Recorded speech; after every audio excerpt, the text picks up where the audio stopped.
Welcome to this week's episode of Confessions of a Fitness Professional. I'm your Fit Pro, Andrea Anderson, and we're going to dive into some of your questions, actually one of your questions. So I like to put the call out there for you if you have things that you're curious about in the fitness profession, in the industry, things about fitness professionals, fitness instructors.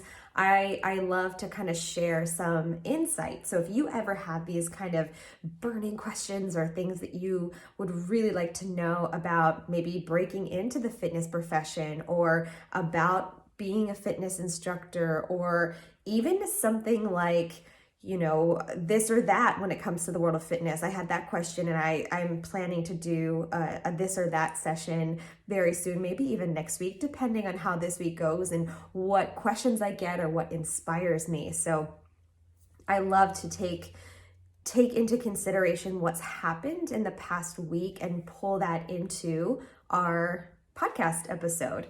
So this week, I got the question, what are some things that fitness professionals really like about individuals who attend their fitness classes, and some things that they don't like or they don't like as much? And then kind of a follow-up to that was, for example, do instructors like clapping or yelling during class, or saying the music is good or not, like or not so much? That part doesn't make sense, but I'm going to try to answer that question. So I think I've talked about things that were like, we didn't like in class, but I would say, and again, this is my 15 years of experience, and I've worked out, I really need to write down how many places I've been. I'm going to try to think about it. I've been at probably 13 or 14 different facilities, and that's working for somebody.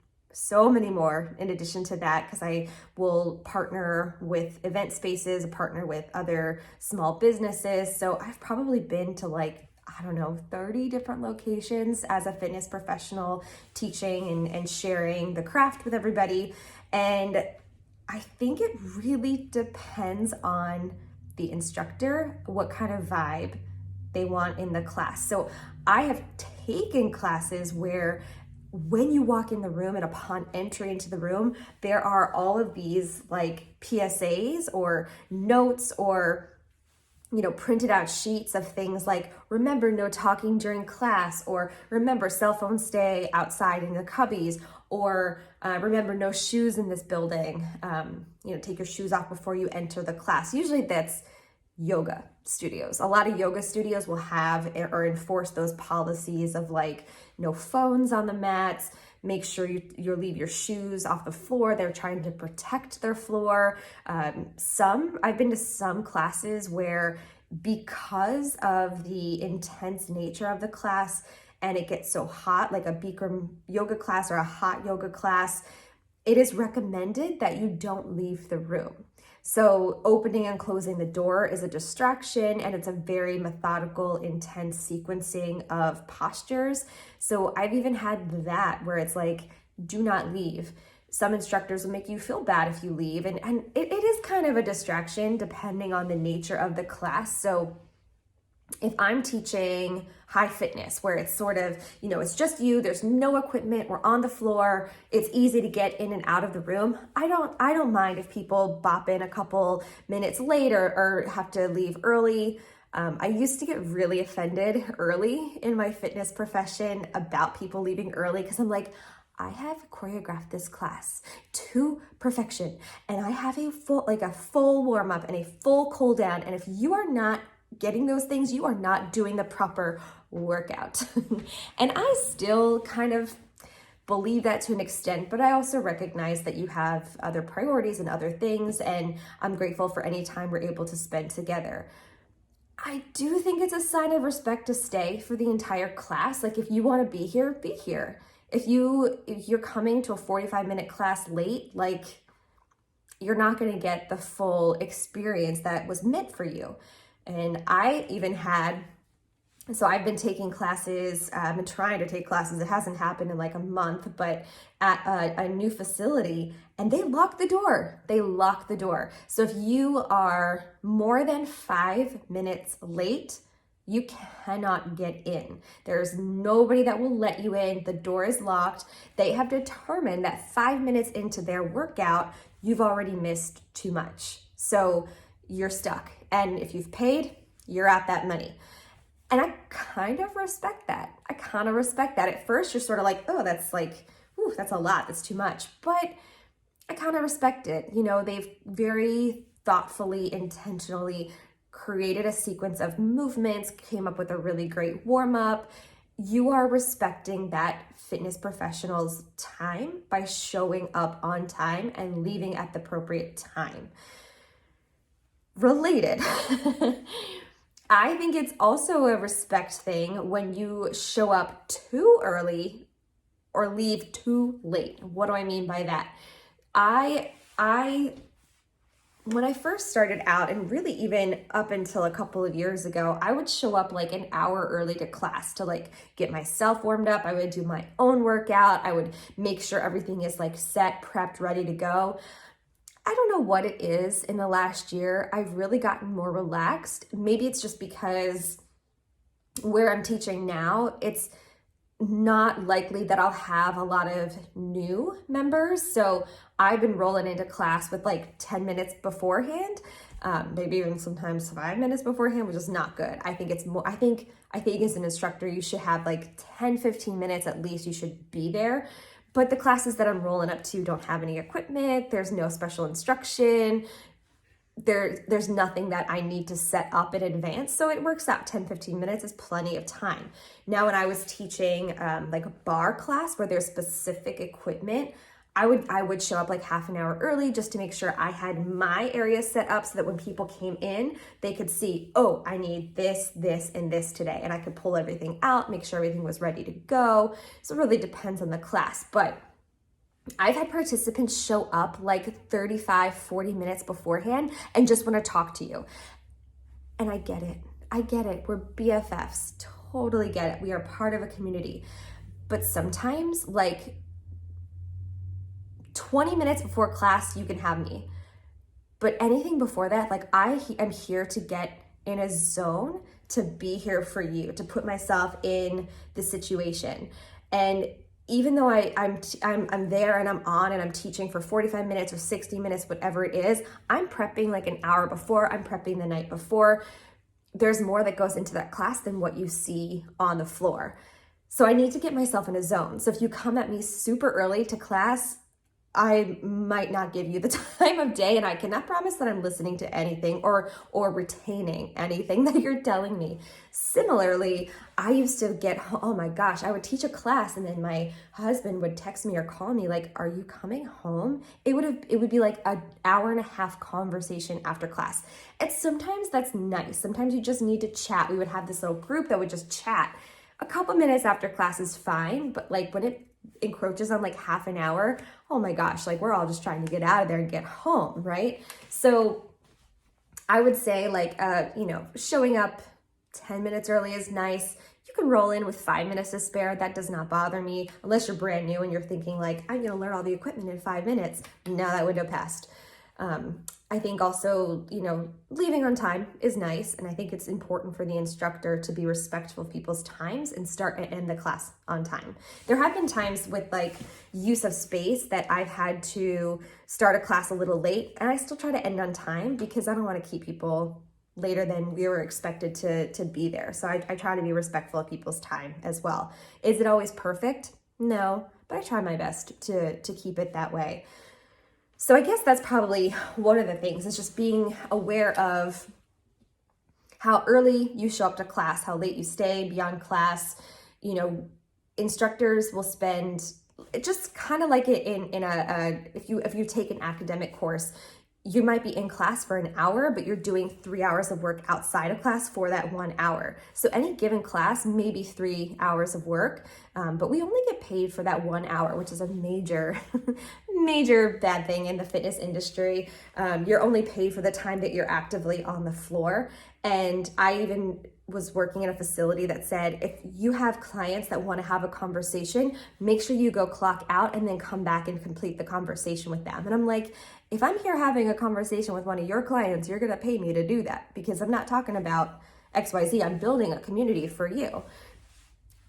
Doesn't matter anymore because I'm no longer there, so it's fine. But that's one thing. And this person specifically asked, do you like if people clap or yell during class? I do. That's my vibe. I love energy.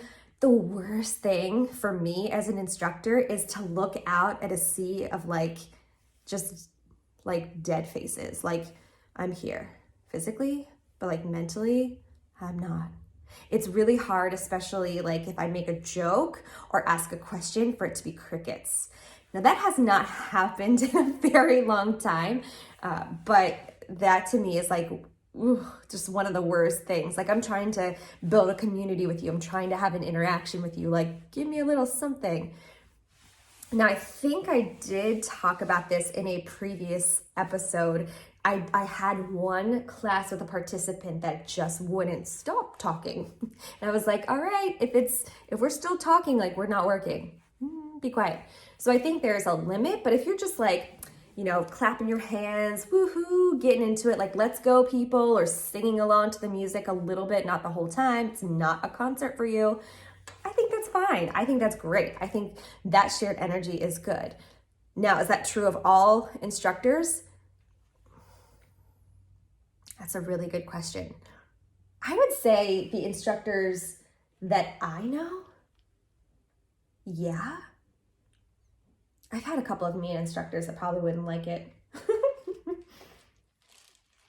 Got to think about that. Yeah, I think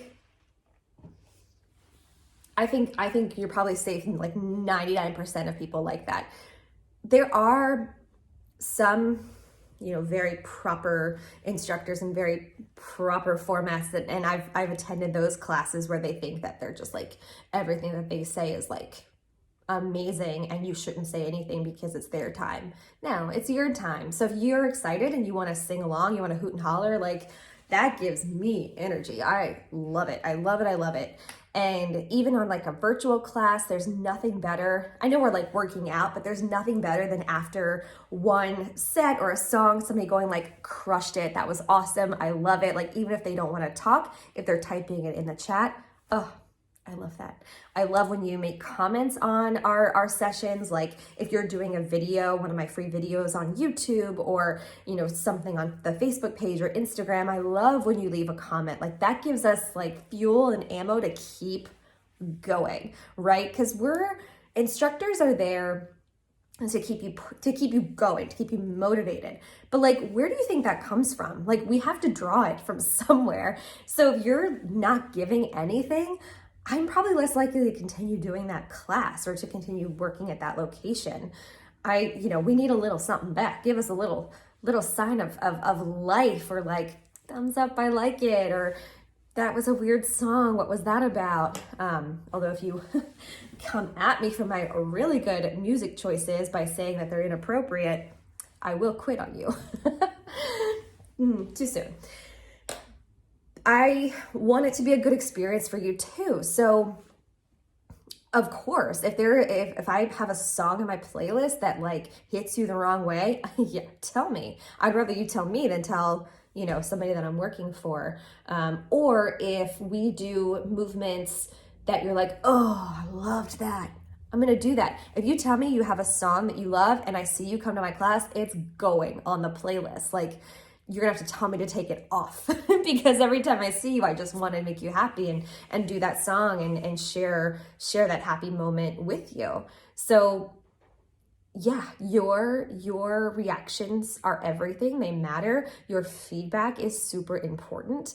You're sharing what you love about class and what you love to hate. I mean, you can tell me as many times as you want that you don't like burpees, but I'm probably still going to program burpees. You don't have to do them. I'll always give you another option, but I'm probably still going to program those.